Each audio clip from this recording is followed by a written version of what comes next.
কলকাতা হাইকোর্টের রায়ে তোলপাড় রাজ্য, ওবিসি সংরক্ষণে বিরাট বদল।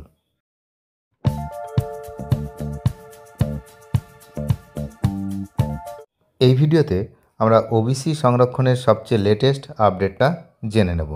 এই মুহূর্তে কলকাতা হাইকোর্টের একটি রায়ে সারা রাজ্য জুড়ে তোলপাড় শুরু হয়েছে।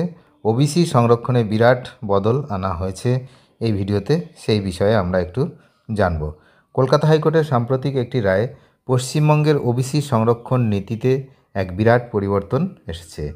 বিচারপতি কৌশিক চন্দ্রের বেঞ্চ এই ঐতিহাসিক সিদ্ধান্তে জানিয়েছে, এখন থেকে রাজ্যে শুধুমাত্র 2009 সালের ওবিসি তালিকা অনুযায়ী সংরক্ষণ প্রযোজ্য হবে 2009 পর্যন্ত। তো এই রায়ের ফলে রাজ্যের চাকরি ও শিক্ষা ক্ষেত্রে এক নতুন অধ্যায়ের সূচনা কিন্তু হলো, এমনটাই মনে হচ্ছে। কলকাতা হাইকোর্টের বিচারপতি কৌশিক চন্দ্রের রায় অনুযায়ী এখন থেকে রাজ্যে ওবিসি সংরক্ষণের ক্ষেত্রে শুধুমাত্র 2009 সালের নিয়মই মানা হবে। ওই নিয়ম অনুসারে 66 সম্প্রদায় 7% সংরক্ষণের আওতায় ছিল। এর মানে হলো, পরবর্তীকালে যে নতুন ওবিসি তালিকা তৈরি করা হয়েছিল, যেখানে ওবিসি এ এবং ওবিসি বি বিভাগে মোট 140টি সম্প্রদায়কে অন্তর্ভুক্ত করা হয়েছিল, তা আপাতত কার্যকর থাকছে না।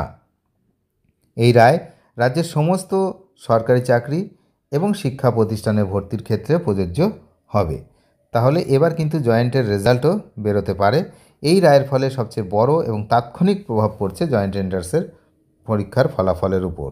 নতুন ওবিসি তালিকা অনুযায়ী এই পরীক্ষার ফলাফল প্রকাশিত হওয়ার কথা থাকলেও এখন কিন্তু হাইকোর্টের নির্দেশে তা স্থগিত করে দেওয়া হয়। আদালত নির্দেশ দিয়েছে যে আগামী 15 দিনের মধ্যে 2009 সালের 66 অর্থাৎ 66টি সম্প্রদায়ের তালিকা অনুযায়ী ফলাফল প্রকাশ করতে হবে। শুধু জয়েন্ট এন্ট্রান্স পরীক্ষায় নয়, এই রায়ের প্রভাব পড়বে রাজ্যের সমস্ত নিয়োগ প্রক্রিয়ায়, যেমন স্কুল সার্ভিস কমিশনের এসএসসি এবং বিভিন্ন কলেজের ভর্তির ক্ষেত্রেও এখন থেকে এই পুরনো নিয়মই মানা হবে। সুতরাং রাজ্য সরকার যে নতুন ওবিসি সম্প্রদায় কিছু বানিয়ে সেটাকে অন্তর্ভুক্ত করেছিল, সেটা কিন্তু আপাতত বন্ধ। কলকাতা হাইকোর্টের নির্দেশে পুরনো রায় বহাল রয়েছে। পুরনো যে সমস্ত 2009 সালের যে ওবিসি রুল, সেই রুল অনুসারেই 7% সংরক্ষণের আওতায় রাখা হবে এবং সেটা কঠোরভাবে পালন করার নির্দেশ দেওয়া হয়েছে। এই মামলাটি এখন সুপ্রিম কোর্টে বিচারাধীন রয়েছে। সোমবার এই বিষয়ে শুনানি হওয়ার কথাও রয়েছে, আগামী সোমবার। তো সুপ্রিম কোর্টের রায় পশ্চিমবঙ্গের ওবিসি সংরক্ষণের ভবিষ্যৎ পথ নির্ধারণ করবে। তবে কলকাতা হাইকোর্টের এই রায় রাজ্যের সংরক্ষণ নীতিতে একটি বড়সড় পরিবর্তন এনেছে, তা অনস্বীকার্য।